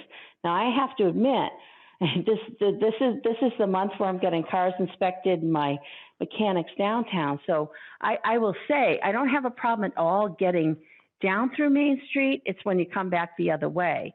And unless I have business on Main Street, I just tend to either take the highway or the Broad Street Parkway. But if we want to increase people going onto Main Street, I think it would be really helpful if we think of ways not to back traffic up.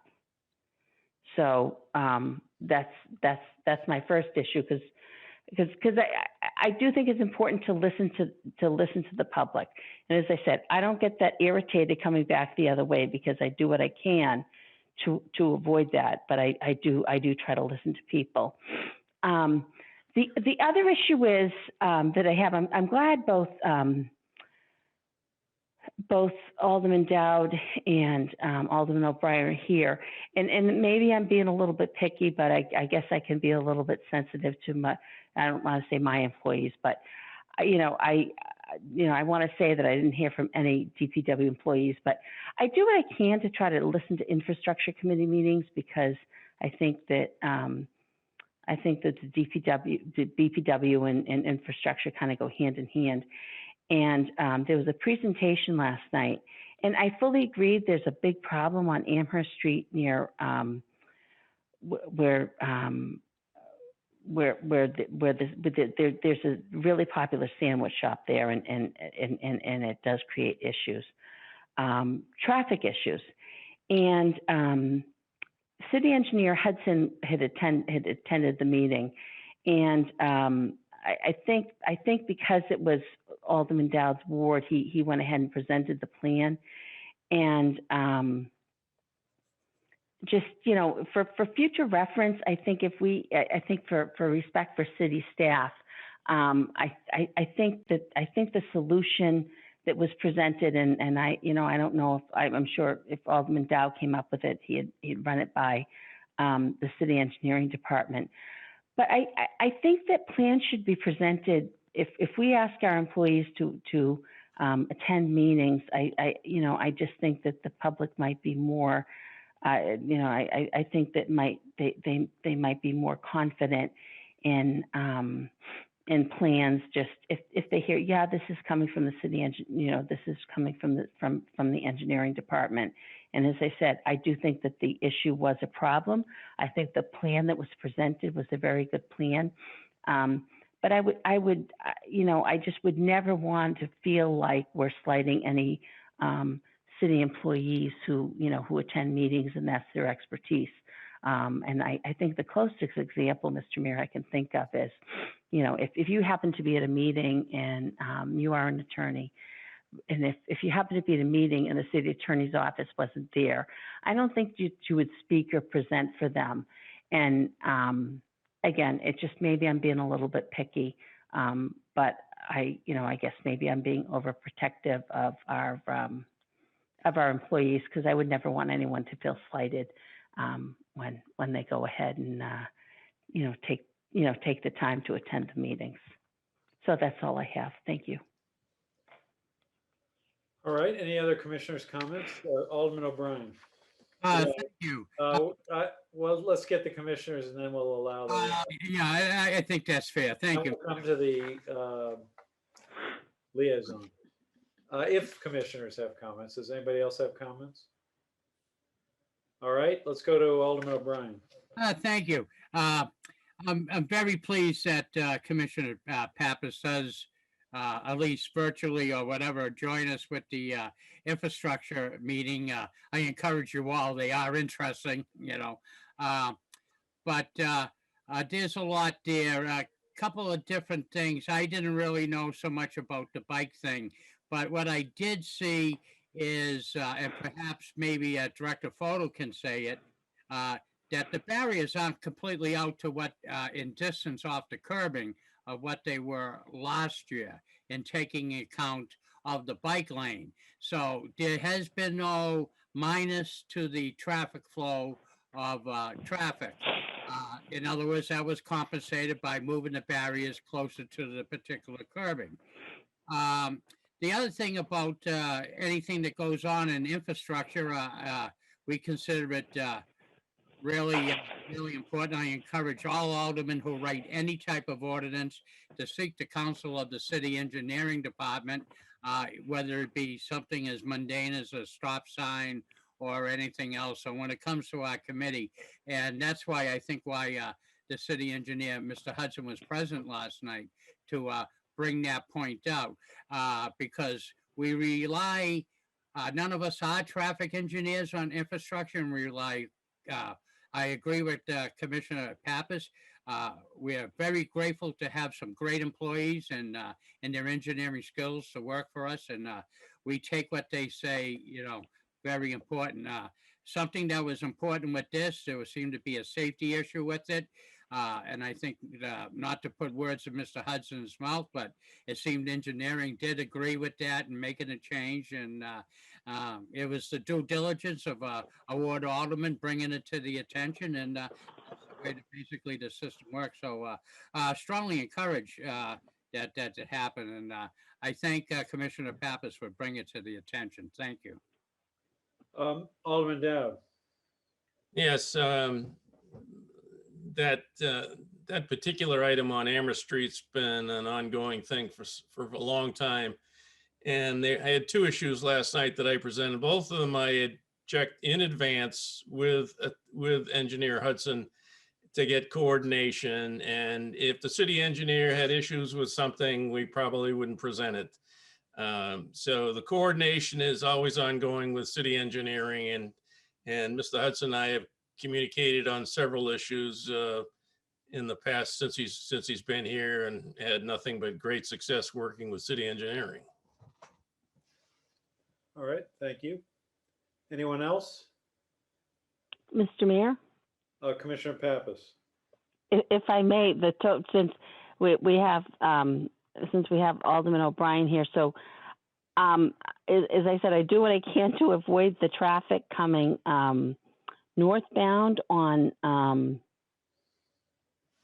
Main Street. But if someone can take a look at it, I don't know how else to describe it, but it's like poles it's white poles with a little white chain, and it does prevent cars. So I don't know. Actually, it's probably engineering that might take a peek at it. I understand that there's a difference in what the Board of Aldermen and what the Board of Public Works is involved in. But I think if we try to listen, to constituents, that's important. And I think to look at that little white chain, and then to have someone, I don't know how to go ahead to take a look at preventing that right turn on red on Canal Street. It's always been a problem. I've mentioned that for a few years, especially when big trucks are taking a right turn, if you can picture it, from Canal Street onto where they want to get onto Amherst Street. And if they kind of blow through a light, then nobody can move on Main Street, and that adds to the aggravation. So I don't, obviously it's probably not. I shouldn't be asking Alderman O'Brien. It's probably not his job. I don't know if that's our. I guess maybe that's Ward 4. Maybe that's Alderman Lopez, or maybe it's our engineering department. But if you just picture that intersection, it's really problematic. And we want people to visit downtown. We love a vibrant downtown. But I think if you make it so aggravating to come back, as I said, I figured out I have no problem driving southbound, but northbound is aggravating. Could you, And, City Engineer Hudson, could you check that out? We'll get your thoughts on a no right turn at that intersection. And Mr. Mayor, if I may, to Engineer Hudson, I'd be happy as Chairman of Infrastructure to work with you on that. And basically, if I may say too, as a PSA public service announcement, according to the New Hampshire motor vehicle laws, it is against the law to block an intersection. So yeah. if the good people of our city do the good diligence of being a courteous driver, I know Mr. Hudson and I had a conversation of put them on the mast arms of please do not block the intersection as a friendly reminder to our motoring public that make them aware of this. But thank you, Commissioner Pappas, for bringing it to our attention. Thank you so much. All right, any other comments from commissioners? Let's go to personnel. We have item A, which has to do with the resignation. Commissioner Moriarty. Motion is to accept the resignation of Colin Sullivan, Assistant Construction Engineer, effective April 9, 2021. Well, could you please call the roll? Certainly. Commissioner Pappas, Yes. Commissioner Moriarty, Yes. Commissioner Shoneman, Yes. Mayor Donches. Yeah. Motion passes. Next is item B, Commissioner Shoneman. Move to approve and unseal the non-public minutes for personnel from the Board of Public Works meeting of March 25th, 2021. All right, any discussion? Could you please call the roll? Commissioner Pappas, Yes. Commissioner Moriarty, Yes. Commissioner Shoneman, Yes. Mayor Donches. Yes. Motion passes. Now, do we have a motion for a non-public session? Mayor, I was wondering if you and the commissioners would be agreeable to just doing this in public session, because I don't think there's anything very controversial. We would be if you're comfortable with it. Yes, I would be, unless someone else has an objection. I'm fine with it. All right, unless I hear anything, we will take the two personnel items, A and B, in regular public session. Item A, Commissioner Pappas. I'll move to approve the hiring of Mr. Matthew Morrow of Hudson, New Hampshire to the position of equipment operator at the landfill solid waste department. Starting salary for the position will be $26.11 per hour. Funding will be through Department 168 Solid Waste Fund, Solid Waste Account Classification 51 Salary and Wages. You have, I don't know, do you wish to speak to this, Ms. Scott? I can, Mayor. So Mr. Moreau was a collection equipment operator, which basically he drove a trash truck, and he applied for the opening at the landfill for an equipment operator. He was interviewed and tested and did well, and staff is recommending that he be promoted to that position. All right, any comments from anyone? Could you please call the roll? Commissioner Pappas, Yes. Commissioner Moriarty, Yes. Commissioner Shoneman, Yes. Mayor Donches. Yes, motion passes. We have item B, Commissioner Shoneman. Move to approve the selection contingent upon the acceptable results of criminal and driving records checks and a pre-employment drug test of Timothy Kotu for the position of truck driver, street repair, street department. Starting salary for this position will be $23.78 per hour. Funding will be through Department 161, Street Department. Fund General, Account Classification 51, Salaries and Wages. All right, Director. So Mr. Kotu had a number of positions. He worked at as a truck driver, most recently with Cardillo Corp. He has a lot of great experience that I think he brings to the street department, including plowing for DOTs. So I did meet with him. I think he's a good candidate, and I think he'll be an asset to the street department. All right, anybody have comments? Could you please call the roll? Commissioner Pappas, Yes? Commissioner Moriarty, Yes. Commissioner Shoneman, Yes. and Mayor Donches. Yes, and the motion passes. Do we have a motion to adjourn? Commissioner Moriarty, Yes, thank you, Mayor. I move that we adjourn the meeting. you've heard the motion. Could you please call the roll? Certainly, Commissioner Pappas, Yes? Commissioner Moriarty, Yes. Commissioner Shoneman, Yes. Mayor Donches. Yes, and the meeting of the Board of Public Works is adjourned at 7:32 PM. I hope everybody has a good evening.